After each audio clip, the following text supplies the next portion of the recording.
নমস্কার, কেমন আছেন সবাই? আমার চ্যানেলে আপনাদের সবাইকে স্বাগত। আজকে ছাদে এসে মনটা খুব খুশি হয়ে গেল। এই গাছটায় 12 মাসই ফুল ফোটে আর ফুল ধরেও অনেক, কিন্তু আজ যেন মনে হচ্ছে আরও বেশি ফুল ফুটেছে। আর আকাশটা দেখুন, এখন তো আকাশের দিকে তাকালেই মনটা জুড়িয়ে যায়। তবে আজ আর আকাশের দিকে তাকিয়ে বসে থাকলে হবে না, নিচে গিয়ে তাড়াতাড়ি কাজ সারতে হবে, কারণ আজ ছেলের জন্মদিন। তাই ছেলেই আজ সকাল তাড়াতাড়ি উঠে পড়েছে। প্রতিদিন ডাকতে হলো, আজ দেখলাম ডাকতে হলো না, কারণ রাত্রেই বলে রেখেছিলাম ঠাকুরের মিষ্টিটা কিন্তু তুই আনতে যাবি। তো ও ঠাকুরের মিষ্টিটা নিয়ে চলে এসেছে। আমিও এদিকে সান্ধান করে ছাদে আবার চলে এসেছি সব ফুলগুলো তুলতে। ফুল তুলে নিচে নিয়ে চলে যাবো, দিয়ে পুজো করে তারপরে তখন বসাবো রান্না। তা এখানে আমি পুজো হয়ে গিয়েছে, প্রসাদটা নিয়ে চলে এসেছি ছেলেকে দেবো বলে, কিন্তু ছেলে বাড়িতে নাই, ওর বাবার সাথে একটু বেরিয়েছে। তো আসুক, তারপরে তখন ওকে প্রসাদ দিয়ে বাকিদের সবাইকে দেবো।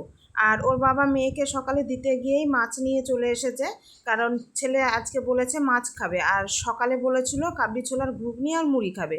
আর সকাল থেকে দুপুর পর্যন্ত পুরোটাই হবে ওর পছন্দ মতো রান্না, মানে ও যেটাই বলবে সেটা।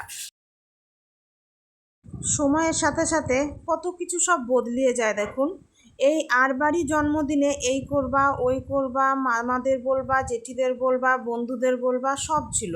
কিন্তু এবছর হঠাৎ করে যেন ছেলে বড় হয়ে গিয়েছে, এখন আর ওর লজ্জা লাগছে, তাই জন্মদিন আর পালন করা যাবে না। যেটুকুই হবে নিজের মতো নিজেদের মধ্যে। কিন্তু ওর একটাই আবদার, ওকে পছন্দ করে মিষ্টি দোকান থেকে কিনে নিয়ে আসতে হবে, কারণ ও খুব মিষ্টি খেতে ভালোবাসে। তাই আজ আর ও মাংসের বায়না করেনি, আমি মাংস খাবো না, তুমি আমার জন্য নিয়ে আসবা বড় কাতলা মাছ, যেটা আমাকে কালিয়া করে দেবা আর মাছের মাথা দিয়ে করে দেবা ডাল।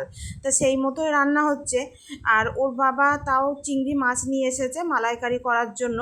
আর আমি বলেছিলাম সারা দিনটা তোর ইচ্ছাতে রান্না হলো, রাতের বেলাটা হবে আমার ইচ্ছায় রান্না, কারণ বাড়িতেও তো সবাই আছে, তাদেরকে এই বিশেষ দিনে যদি কিছু একটু না দিই সেটাও কি ভালো লাগে বলুন। তাই রাতের বেলায় একটু অন্যরকম কিছু করব। এই যে এখানে বসিয়েছি পায়েস, আর করব মাছের কালিয়া, 5 রকম ভাজা, একটা একটা করে রান্নাও অনেক রকমই হচ্ছে। কিন্তু প্রচণ্ড গরম পড়েছে জানেন তো, মানে হঠাৎ একদিন গরম একদিন একটু হালকা ঠান্ডা, মানে ওয়েদারটা যেন একটা বিচ্ছিরি টাইপের হচ্ছে। এদিকে চিংড়ি মাছটাও আমি ভেজে নিয়েছি, ওদিকে মাছের কালিয়া হয়ে গিয়েছে। আর এটা করব মালাইকারি।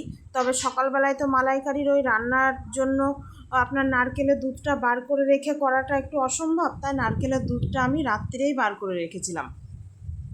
নারকেলটা কুড়ে বেটে নিয়ে একটু গরম জলে ভিজিয়ে নারকেলের দুধটা করে রেখেছিলাম, তাহলে সকালবেলায় রান্না করার সুবিধা হয়।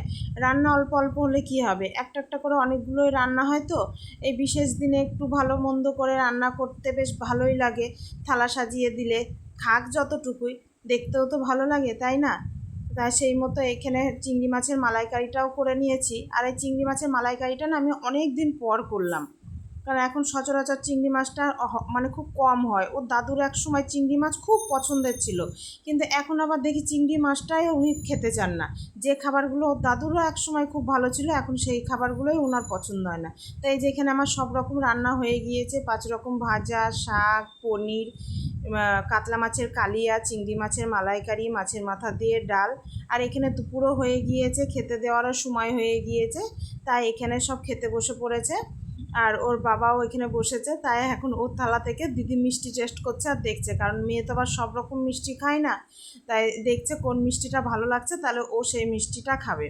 তো আর এই বিশেষ দিনে আপনারা সকলে আমার ছেলেকে আশীর্বাদ করেন আর মন ভরে ভালোবাসা দিন, যাতে ও মানুষের মতো মানুষ হতে পারে।